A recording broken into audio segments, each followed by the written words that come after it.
morning. Here is the news at 10. First, the highlights. Lagos government organizes Jumat service to mark Nigeria's 65th Independence Day celebration. President Tinubu arrives Lagos on working visit, meets private sector stakeholders, others. And foreign immigration agents arrest top educator at Iowa's largest school district. And in sports, Golden Eaglet head coach Manu Garba confident of victory against Burkina Faso in Wafu B on the 17 championship. And out to details, I am Mike James.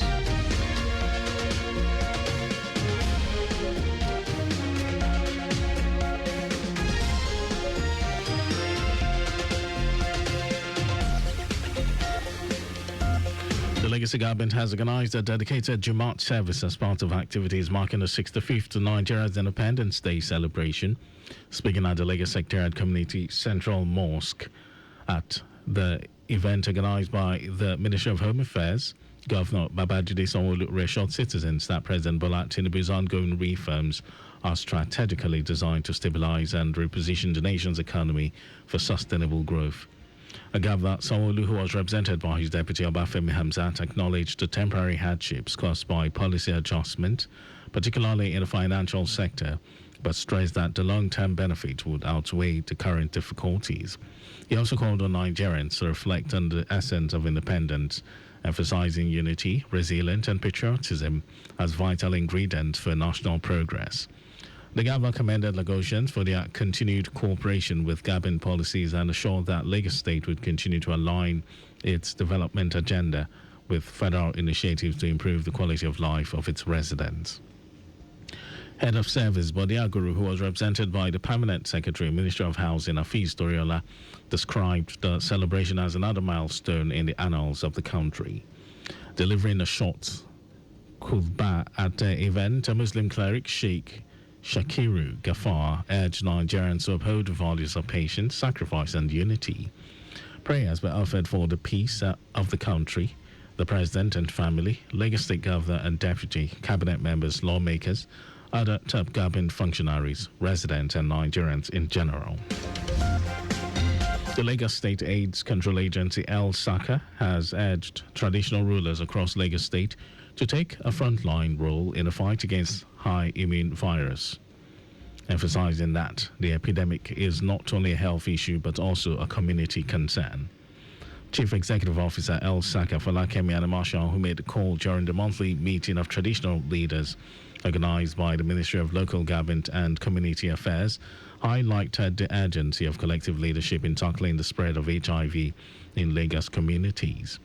She said over 160,000 people are currently living with HIV in the state, with thousands of new infections recorded annually, particularly among young people and women. While noting that although HIV is no longer a death sentence due to the availability of free testing and treatment services, Anamashaw pointed out that challenges such as stigma, silence, and misinformation continue to undermine efforts at curbing its spread. She stressed the vital role of the traditional institution as a powerful force in shaping public attitudes and behavior.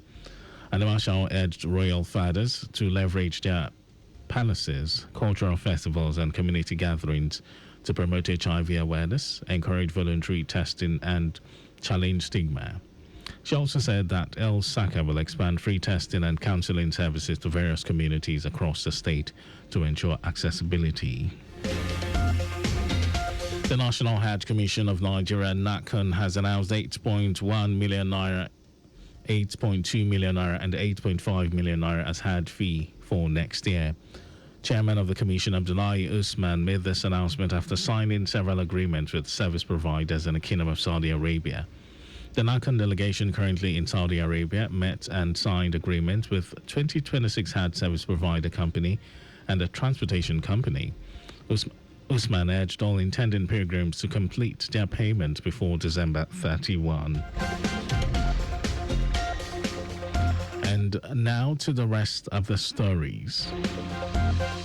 President Bola Tinubu has arrived in Lagos on a working visit after attending the coronation of the 44th Olubadan of Ibadan land, Rashidi Ladoja, in Ibadan, the Oyo State capital. The president's visit comes as Nigeria prepares for a modest celebration in its 65th independence anniversary. While in Lagos, Tinubu is expected to meet with key players in the private sector as well as senior government officials. The president will proceed to Imo State on Tuesday, September 30, where he is scheduled to inaugurate a number of projects executed by Governor Hope Uzodinma. The president assured Nigerians that the sacrifices of the past 2 years will soon yield tangible benefits. Wife of the president, Oluremi Tinubu, has announced that her 65th birthday fundraiser towards the completion of the National Library realized 20.7 billion naira. Mrs. Tinubu stated this while having lunch with the press at the presidential villa Abuja. She explained that the birthday account, Oluremi at 65 Education Fund, will remain open till December 2025 to receive more donations from willing Nigerians towards the completion of the project. Mrs. Tinubu also debunked claims that her 65th birthday anniversary fundraiser is politically motivated. She pointed out that as a teacher, as well as the impact library had on her life while growing up, she was motivated to call for the donations towards the building of the National Library. Mrs. Tinubu said the signatories to the account are the Minister of Education and the Chief Librarian of the Federation, insisting hers was to help drive the funds. The Lagos State chapter of the All Progressives Congress, APC, has reacted to alleged reports of deep cracks within the African Democratic Congress, ADC, and the wider opposition coalition ahead of 2027 elections. In a statement signed by its Lagos spokesperson, Sheye Oladejo, the party says most of the ADC's leaders can be accused of political bigamy because they maintain their membership of different political parties. The statement signed by its Lagos spokesperson, Sheye Oladejo, the party says most of the ADC's leaders can be accused of political bigamy. The statement says President Bola Tinubu is focused on reforms, revenue growth, and building a lasting legacy, evident in the recent by-elections that saw APC sweep to victory nationwide. And in some foreign news, immigration agents have arrested the superintendent of the largest school district in the United States of Iowa, accusing him of overstaying his student visa. Superintendent of Des Moines Public School, Ian Roberts, was arrested on Friday by Immigration and Customs Enforcement, ICE, on a fugitive warrant. He also faces a firearms offense. Officials say he is a citizen of Guyana and that his permit to work in the U.S. expired in 2020. School district officials say they have not been told the circumstances of his arrest and have called him an integral part of the school community.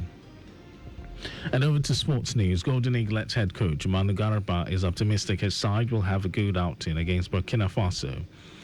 Garba's side will take on Baby Stallions of Burkina Faso in their second game at the ongoing Waffle B Under-17 Championship on Saturday. The Golden Eaglets started their campaign with a 4-1 thumping of Benin Republic on Wednesday. Nigeria needs a draw from the game to top Group B, but Garba is targeting maximum points. Garba also praised the effort of his young players against Benin Republic, noting that none of the players was in the last edition of the tournament in Ghana.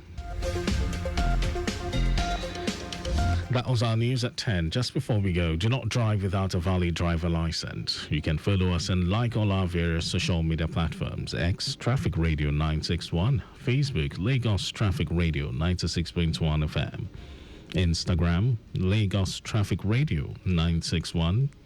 Subscribe and watch our news and programs live on YouTube, Traffic Radio 961. Visit our website at www.trafficradio961.ng.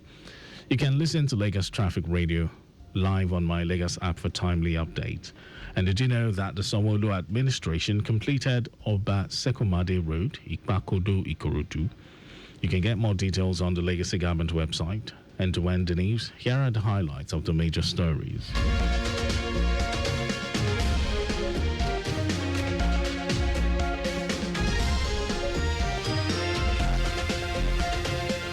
The Legacy government has organized a dedicated Jumat service as part of activities marking the 65th Nigeria's Independence Day celebration. President Bola Tinubu has arrived in Lagos on a working visit after attending the coronation of the 44th Olubadan of Ibadan land, Rashidi Ladoja, in Ibadan, the Oyo State capital. We also told you that the immigration agent have arrested the superintendent of the largest school district in the United States of Iowa, accusing him of overstaying his student visa. And in sports, Golden Eagles head coach Manu Garba is optimistic his side will have a good outing against Burkina Faso. And for contact with the newsroom, send a message to info@trafficradio961.ng. That ends the news broadcast. It was compiled by Kayode Mafalashiri. Thank you, Lagos, for listening. Good morning. My name is Mike James.